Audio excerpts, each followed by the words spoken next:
Thank you very much. కొరింథీయులకు రాసిన మొదటి పత్రిక 4వ అధ్యాయం. సహోదరులారా, మీరు మమ్మల్ని చూచి లేఖనముల యందు రాసి ఉన్న సంగతులను అతిక్రమింపకూడదని నేర్చుకొని మీరు ఒకని పక్షమున మరి ఒకని మీద ఉప్పొంగకుండునట్లు ఈ మాటలు మీ నిమిత్తమై నా మీదను అపోల్లో మీదను పెట్టుకుని సాదృశ్య రూపముగా చెప్పి ఉన్నాను. చాలాసార్లు మనం బైబిల్లో దేవుడు అనేక పర్యాయాలు ఈ సందర్భాలు చెబుతూ ఉంటాడు. ఎందుకంటే మానవుల్లో ఎక్కువగా చోటు చేసుకున్నటువంటి అతిపెద్ద పాపం ఏంటంటే ఎదుటివాడు తప్పులు చేయడం, పరీక్షించడం. ఎదుటివాళ్ళు తప్పులు చేస్తే ఆ తప్పుల్ని ఎత్తి చూపటం. ఇక్కడ అదే అంటున్నాడు అపోస్తలులు. ఏమని? మమ్మును చూచి సహోదరులారా, మీరు మమ్మల్ని చూసి ఏదో తప్పు చేసేస్తున్నాడు, లేదంటే సోదరీమణిని చూసి ఏదో తప్పులు చేసేస్తున్నారు. దీనికి చాలామంది అప్సెట్ అయిపోతున్నారు. నా గురించి ఇలా చెప్పుకుంటున్నారు. నా గురించి పాపం వాళ్ళు ఏమీ చేయకపోయినా, మన సంఘంలో ఒక లేడీ ఉండేదండి. అందరి మీద ఏదో ఒక నేరం, ఘోరమైన నేరాలు మోపేసి అందరితో చెప్పుకుంటుంది. భయంకరమైన క్యారెక్టరు. చాలామందిలో ఇలాంటి కాంప్లికేటెడ్ పర్సన్స్ ఉంటారు. మిగిలిన సంఘాల్లో ఉన్న వాళ్ళందరూ అంతే. పాపాలే ముఖ్యం వాళ్ళకి. దేవుడు కానీ, దేవుని వాక్యం కానీ, దేవుని పని కానీ, దేవుని ఆలోచనలు కానీ. ఎందుకంటే ఇంగ్లీష్లో ఒక సామెత చెప్పారండి. ప్రతి మనిషి ఖాళీ మైండు సాతానుకు ఫ్యాక్టరీ లాంటిదట. ఏమన్నాడు ఇంగ్లీష్లో? An evil man mind is a devil workshop. మనిషి బుర్ర ఖాళీగా ఉందనుకోండి, మంచివి ఆలోచించరు. ఏమండి, మనిషి అన్న తర్వాత ఏదో ఒక పొరపాటు ఉంటుంది. ఇప్పుడు తల్లిదండ్రులు అనుకోండి, మీరు తల్లిదండ్రులుగా ఉన్నారు, మీకు పిల్లలు ఉంటారు. పిల్లలు చేసే ప్రతి చిన్న తప్పుని కొండందలుగా చూస్తారా? మాటికి ఆడిపోసుకుంటారా? వాళ్ళ మనస్సు ఏమైపోద్ది? ఇలాగా మాటికి ఎదుటివారిని నిందించటం వలన, నిందలు వేయటం వలన, చెప్పటం వలన, వాళ్ళ ముఖాల మీద అందరితో చెప్పటం వలన ఫెయిల్ అయిపోయిన పిల్లలు కానివ్వండి, ఎక్కువగా తిట్టే తల్లిదండ్రులు కానివ్వండి, వాళ్ళ పిల్లలు ఆత్మహత్య చేసుకుంటారు. ఆ మాటలు భరించలేక ఆత్మహత్యలు. చిన్నపిల్లలు మరీ ఆత్మహత్యలు చేసుకుంటారు. దయచేసి ఈ మాటలు మీ నోట రానివ్వకండి. వాళ్ళని డిస్టర్బ్ చేయకండి. పర్వాలేదులేమ్మా, ఈ సంవత్సరం పోయినా పోలే, ఇంకోసారి చదువు అని ఒక మంచి మనసుతో, దయగల ప్రేమతో మీరు మాట్లాడారనుకోండి, ఆత్మహత్య చేసుకోడండి. ధైర్యంగా ఉంటాడు. మీ బిడ్డ మీకు ఉంటాడు. చచ్చిపోయిన తర్వాత తల్లిదండ్రులు ఏమని ఏడుస్తారంటే చేసే పనంతా చేస్తారు, పిల్లల్ని పాడు చేస్తారు, ఆడిపోసుకుంటారు పిల్లల్ని. పైగా దేవుడి మీద కూడా ఒక నిందేసేస్తారు. అమ్మో వీళ్ళు సామాన్యులు కాదు, దేవుణ్ణి కూడా తప్పు పడతారు. ఏంటో తప్పు, దేవుడి మీద పట్టిన తప్పు? దేవుడా, ఈ లోకంలో ఇంతమంది పిల్లలు ఉండగా నా పిల్లే దొరికిందా చంపేయడానికి అని దేవుణ్ణి అంటారు. అది ఆడే నోరు, అది చెప్పుకునే నోరు. అందుకే నాలుకనేమన్నాడు దేవుడు? అగ్ని. నాలుకనేమన్నాడు? నాలుక అగ్నియే. మన అవయవాలు చాలా ఉన్నాయి, అందులో ఉంచబడిన పాపపు ప్రపంచమే ఈ నాలుక. ఈ నాలుక బెత్తెడు, పాపపు ప్రపంచం అట ఆ నాలుక. పాపపు ప్రపంచమై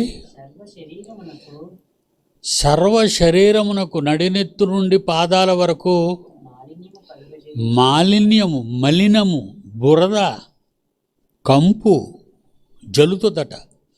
శరీరం అంతటి మీద నడినెత్తు నుండి పాదాల వరకు ఆడిపోసుకుంటుంది.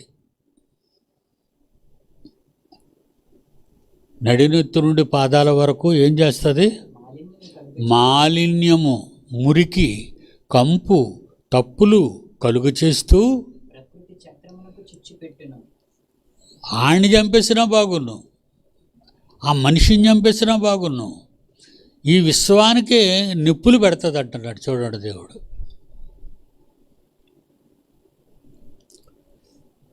ఏమండి, ఈరోజు దేశాల మధ్య యుద్ధాలు ఎందుకు జరుగుతున్నాయి?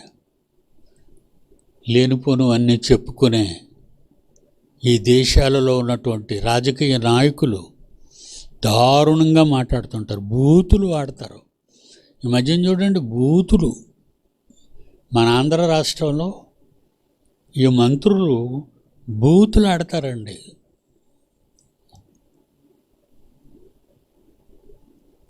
పల్లె ప్రాంతాల్లో నివసిస్తారు, పల్లె పనులు పుట్టినప్పటి నుంచి చేస్తారు. ఈలాగా 4 రాళ్ళు సంపాదించుకుంటారు. అదే బూతులు క్యాండిడేట్లు వాళ్ళు, చిన్నప్పటి నుంచి ఆడుతారు బూతులలో.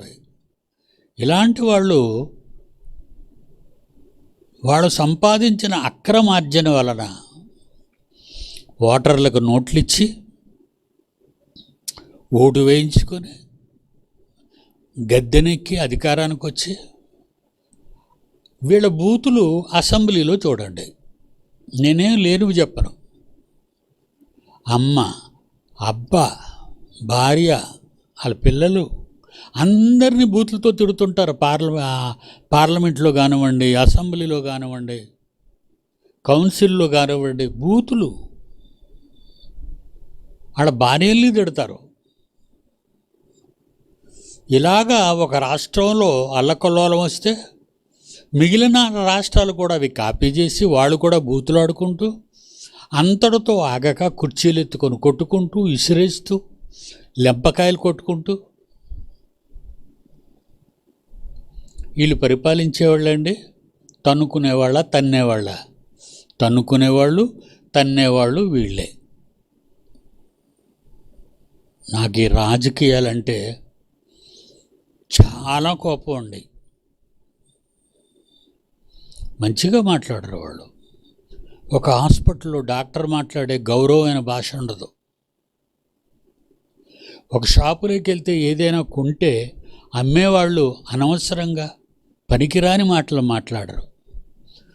చెప్పండి ఏం కావాలి? ఎంత గౌరవం అండి? వాళ్ళు వ్యాపారస్తులండి. ఎక్కడ జరుగుతాయి ఈ బూతులన్నీ? కొట్టుకోటాలను తొడలు కొట్టుకుంటారండి వాళ్ళు. అసెంబ్లీలో తొడలు.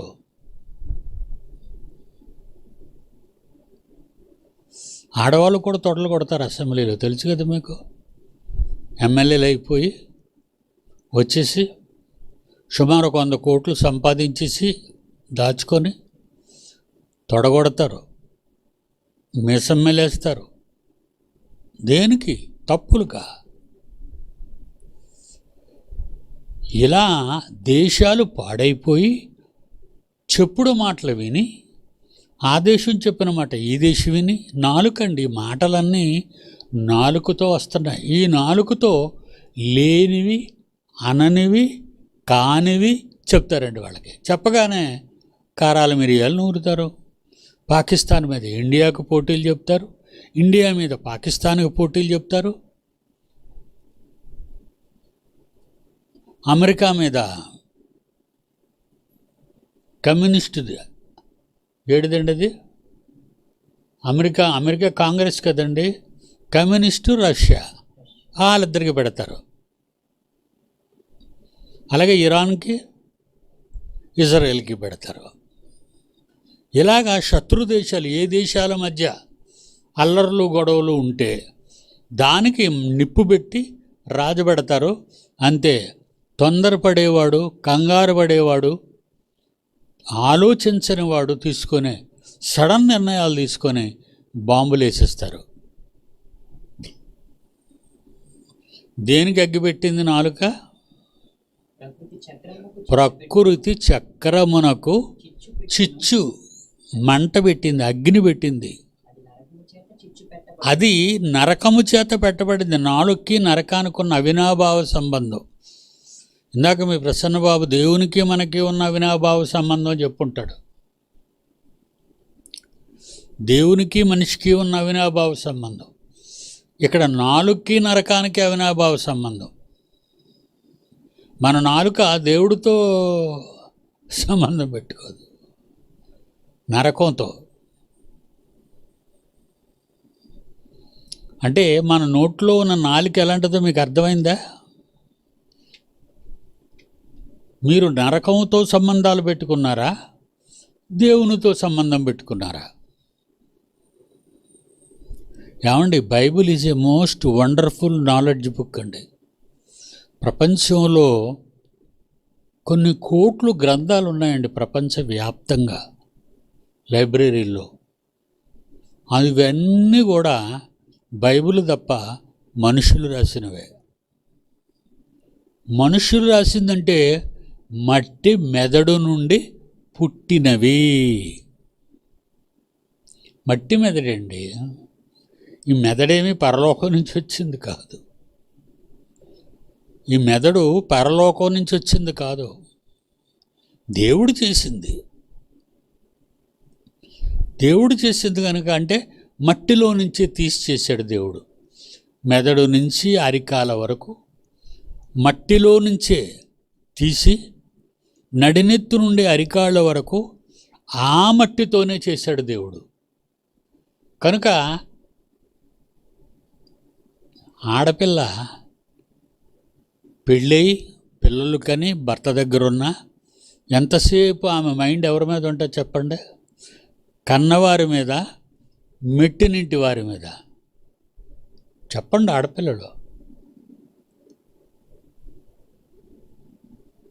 వినబడలేదు అమ్మా? కన్నవారి మీద. ఎందుకు? అందులో నుంచి వచ్చారు మీరు. భర్త తల్లిదండ్రుల నుంచి వచ్చిన వారు కారు మీరు, కన్న తల్లిదండ్రుల నుంచి వచ్చిన వారు. కనుక మీ మైండ్ ఎప్పుడు కూడా కన్నవారి మీదే ఉంటుంది. శరీరం ఎక్కడి నుంచి వచ్చింది?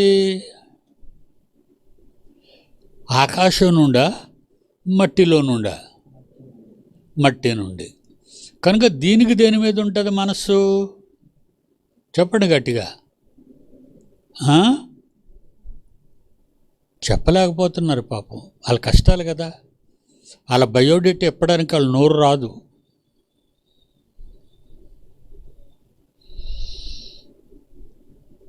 ఆడపిల్లలకి కన్నవారి మీద ఎలాగుంటుందో అందులో నుంచి వచ్చారు కనుక ఈ మట్టి శరీరానికి పరలోకం నుంచి రాలేదు కదండి, అది మట్టిలో నుంచి దేవుడు తీశాడు కనుక ఆ మట్టి బుద్ధులు, మట్టి ఆలోచనలు, మట్టి దుర్మార్గాలు.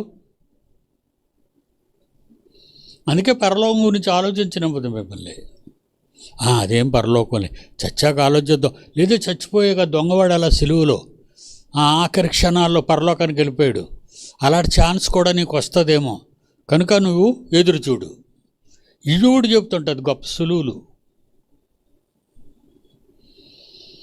ఈ విశ్వమాయ తెలియకపోతే మీరంతా కొట్టుకుపోతారు. అయితే ఇప్పుడు గుర్తురాదు. ఒక జలప్రళయం వచ్చో, ఒకవేళ ప్రకృతి చక్రానికి నిప్పంటుకుంటే చనిపోయే క్షణాల ముందు మీ డాడీ మాటలన్నీ అప్పుడు గుర్తొస్తుంటాయి. కానీ అప్పుడు మారడానికి ఏముంది, ప్రార్థన చేయడానికి టైం ఉండదు, కాలేజీ అంటుకుపోయి ఉంటాయి అప్పటికే.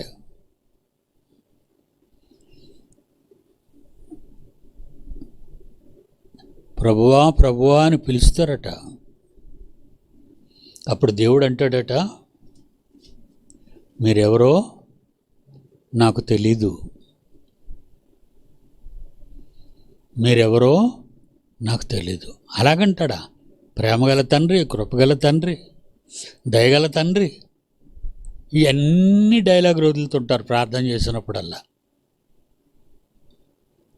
మరి మిగతా టైంలో ఏదైనా కష్టం వచ్చిందనుకోండి, పిల్లలకి యాక్సిడెంట్ అయిందనుకోండి, దయగల తండ్రి, కృపగల తండ్రి, ప్రేమగల తండ్రి, దయ చూపి అయ్యా, నా కూతురుని దక్కించయ్యా, నా కొడుకుని దక్కించయ్యా. అలాంటప్పుడు అవసరానికి దేవుడి దగ్గరికి వస్తే మనకే తెలిసిపోద్ది. నేను అప్పుడప్పుడు చెప్తుంటారు జాన్సన్తో, చూడరా బయట వాళ్ళు వచ్చారు, ఎందుకు వచ్చారో కనుక్కో అంటాను. అవసరాలకే, మిగిలిన టైంలో ఎప్పుడు రారు కదా, మిగిలిన సమయాల్లో ఎప్పుడు కనబడరాలు. ఒకవేళ వాగ్దానాలు చేసి కనబడినా తర్వాత మళ్ళీ అంతర్ధానం అయిపోతారంటే కనబడకుండా పోతారు. మరి దేవుడి దగ్గర అలా ఉండకూడదు కదా, ఆయన పట్టుకొని విడిచిపెట్టకూడదు. నాలుక. కనుక పౌలు గారు 4వ అధ్యాయం 1 కొరింథీలో 6వ వచనంలో గొప్ప సంగతి చెప్పాడు. ఏటా సంగతి అంటే, సహోదరులారా, మీరు మమ్మును చూచి బైబిల్లో వ్రాసి ఉన్న సంగతులను అతిక్రమింపకూడదు. మమ్మల్ని చూసి బైబిల్ మేరకండి. మమ్మల్ని చూస్తారు, బైబిల్ ఎందుకు వదిలేస్తారు? ఎలా వదిలేస్తారంటే, ఈవిడన్నీ చెప్తుంది రండి, ఇలాగే చెప్తుంది. ఒక ఆవిడ ఉండేది కదా, ఆవిడ గురించి చెప్తాను, చరిత్రహీనురాలు. గుడిలో ఉంటుంది, అన్నీ వింటుంది, బయటికి వెళ్ళగానే అన్నీ ఇలాగే చెప్తారండి, వాళ్ళు చేయరండి. మీతోనే చెప్తారు వాళ్ళు, మళ్ళీ ఎవరితో రోడ్డు అంటే వెళ్ళే వాళ్ళతో చెప్పరు, చాచి కొట్టేస్తారు వాళ్ళు, మీకే చెప్తారు అవన్నీ. అంటే విన్న వాక్యంలో పాలలో విషపు చొక్కేసేస్తారు. వాళ్ళేం తప్పు చేస్తే నీకెందుకు? అది నీకే తెలిసింది, నోరు మూయి. అది నీకే కదా తెలిసింది, నోరు మూసుకొని ఊరుకో.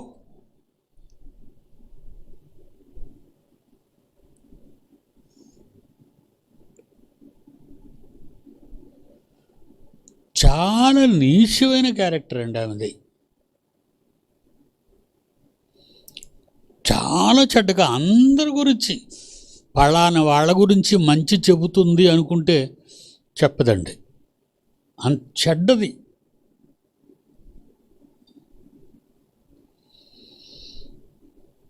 అలాంటి వాళ్ళు మీరు కాకండి.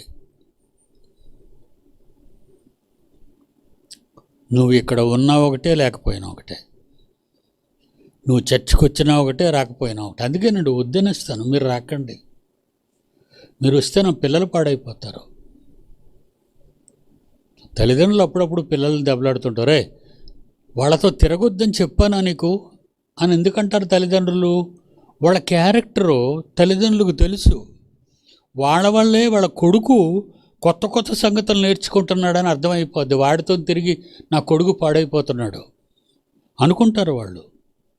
ఇది నిజం కాదా? అది నిజమే అయినప్పుడు ఎదుటివారిని చూసి చెడ్డ మాటలు ఆడేవాళ్ళు, బైబిల్ మీరేవాళ్ళు ఉంటారు. ఎదుటివారిని చూసి చెత్త మాటలు మాట్లాడేవాళ్ళు, బైబిల్ను తప్పనేవాళ్ళు. వాళ్ళు ఎత్తొద్దన్నాడు దేవుడు. వాళ్ళ గురించి నీకెందుకు? వదిలే వాళ్ళని. ఎంతోమంది బారులకెళ్ళి పీకమొయ్యి తాగి రోడ్ల మీద పడిపోయి ఇళ్ళకి ఈడ్చుకొస్తారు వాళ్ళు, అలాంటి వాళ్ళని. అంతేనా? మరి ఏ బండి కిందో పడితే ఎంతోమంది ఎన్నో తప్పులు చేసి ఇంటి ఇల్లు చేరుతుంటారు. సిగరెట్లు తాగడం కానీ, మత్తు మందులు తాగడం, మత్తు మందులు ఉపయోగించుకోవటం కానీ, చివరికి మెడిసిన్స్లో మత్తుగా ఉన్నది. అంటే ఎక్కువ దగ్గేవాళ్ళు రాత్రులు నిద్రపోకుండా ఉంటారని అందులో చిన్న మత్తు కలుపుతారు దగ్గుమందులో.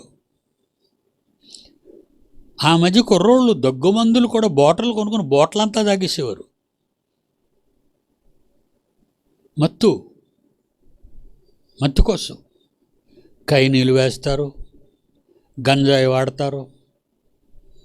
అవునా? మత్తు మందులు విదేశాల నుంచి దిగుమతి చేసుకున్న రకరకాలైన మత్తు పదార్థాలు దొంగచాటుగా అమ్ముతుంటారు చెడ్డవాళ్ళు. ఆ వ్యాపారం చేసేవాళ్ళు కోట్లు లాభాలు వస్తాయని స్కూళ్ళకే తీసుకెళ్ళి అమ్ముతున్నారు. ఎంత దారుణం చెప్పండి. 8వ క్లాస్ చదువుతున్నటువంటి ఆడపిల్లలు మగపిల్లలు కూడా స్కూలు బ్యాగుల్లో మత్తుమందు కండోము పెట్టుకొని వెళ్తున్నారు బడికి. ఏదో పెన్సిళ్ళు పెన్నులు పట్టుకెళ్ళినట్టు కాదు. అది మన చరిత్ర, మన ఇండియా చరిత్ర అలా దిగజారిపోతుంది. ఎవరు మప్పుతున్నారు? అలాంటి చెడిపోయిన వాళ్ళందరూ అందులో జాయిన్ అయితే అందులో ఆడ లేదు, మగ లేదు, పిల్లలు లేదు, ముసలోళ్ళు లేదు. కనుక సహోదరులారా, ఇలాంటి తప్పు చేసేవాళ్ళు, ఒకవేళ మేము తప్పు చేసినా, పౌలు అంటున్నాడు, నేను తప్పు చేసినా మీరు లేఖనములయందు వ్రాసియున్న, బైబిల్నందు వ్రాసియున్న సంగతులను అతిక్రమించకూడదని నేర్చుకొని.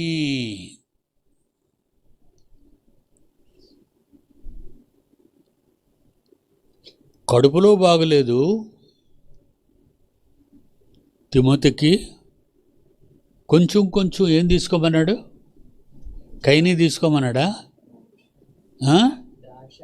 ద్రాక్షారసం, వైన్ కాదు. వైన్ అని తప్పుపడింది ఇంగ్లీష్లో.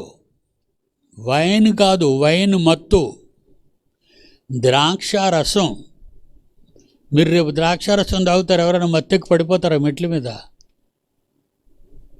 అది జ్యూస్ అండి, అది జ్యూస్ అంటారు దాన్ని, వైన్ అనరు. ఇంగ్లీషోడికి తెలియకాడు ఎలాగా వైన్లో మునిగిపోయి ఉన్నారు కనుక ద్రాక్షారసాన్ని కూడా వైన్ అంటున్నారు వాళ్ళు. వద్దండి.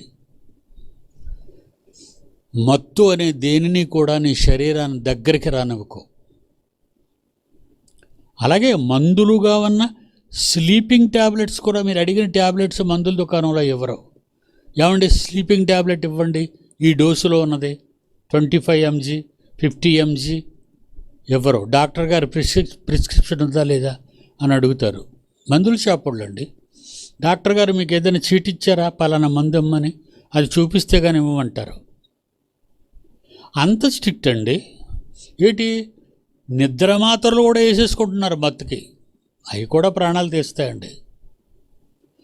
నిద్ర మాత్ర అలవాటు చేసుకున్నారు అనుకోండి, అలాగని నిద్ర రానోళ్ళు వాడడం మానేయకండి. డాక్టర్ దగ్గరికి వెళ్ళి ఆ లో ఇస్తారు.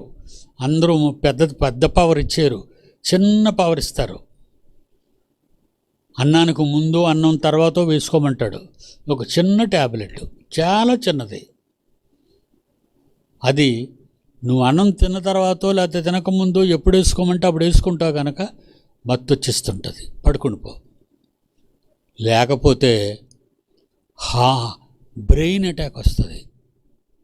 అది వేసుకోపోయినా నీకు బ్రెయిన్ అటాక్ వస్తుంది.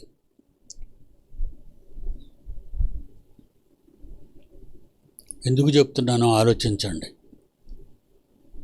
పరలోకానికి వెళ్ళడానికి మార్గాన్ని చెప్తున్నాను, భూమి మీద బ్రతికుండడానికి కూడా ఆరోగ్యం గురించి మార్గాన్ని చెప్తున్నాను. అలా వేసుకుంటే మీ మైండ్ అలవాటైపోయి అది లేకపోతే నిద్ర రాదు. అది దానికి వచ్చే రోగం. అలాగే డ్రగ్స్ ఎక్కించుకుంటారు ఇంజక్షన్తో, మత్తులోకి మునిగిపోవాలని. అది అలవాటైతే అది ఆ టైంకి ఆడ అవసరానికి ఇవ్వకపోతే పిచ్చకపోతాడు. ఆ మత్తు ఇవ్వాలి. ఇంజక్షన్లు ఇస్తుంటారు దొంగచాటుగా. ఆరోగ్యాన్ని పాటించండి, బాగుపడండి. ఆత్మీయంగా ఇంకా బాగుండండి, శారీరకంగా బాగుండండి, ఆత్మీయంగా కూడా బాగుండండి. శారీరకంగా బాగుంటేనే కదా దేవుని పని చేయగలరు. ఈ మధ్య శాస్త్రవేత్తల అభిప్రాయాలు ఏంటంటున్నారంటే 30 ఏళ్లకు ముందే హార్ట్ అటాక్ వస్తుందట. 30 ఏళ్లకే.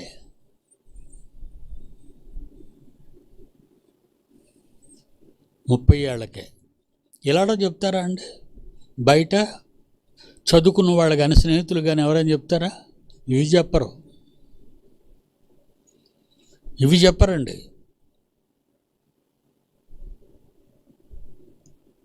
ఆరోగ్య సూత్రాలు పాటించండి, ఆరోగ్యంగా ఉండండి, దేవుని సేవ ఉత్సాహంగా చేయండి, మనస్ఫూర్తిగా చేయండి. కనుక ఎదుటివారిని చూసి పాడైపోకండి. అలానే ఎదుటివారిని చూసి బైబిల్ని కూడా పాడు చేయకండి. కనుక దేవుని పిల్లలారా,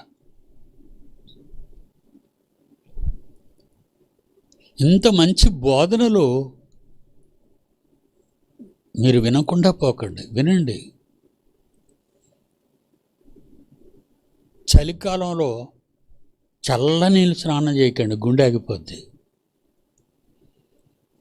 చలికాలంలో అతి చల్లని నీరు స్నానం చేయకండి. ఎందుకంటే గుండె ఒక టెంపరేచర్లో పనిచేస్తుంటుంది లోపల.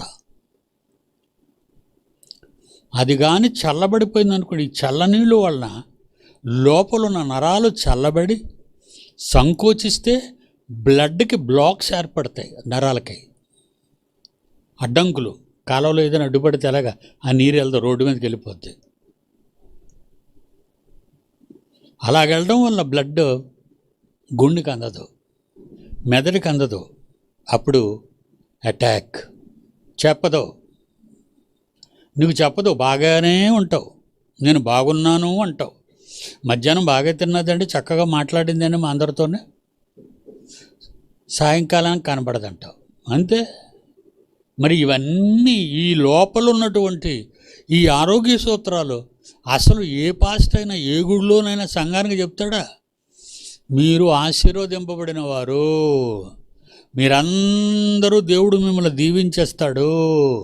ఇలాంటి పనికిరాని మాటలు మాట్లాడుతూ ఆడి జోబీ నింపుకుంటూ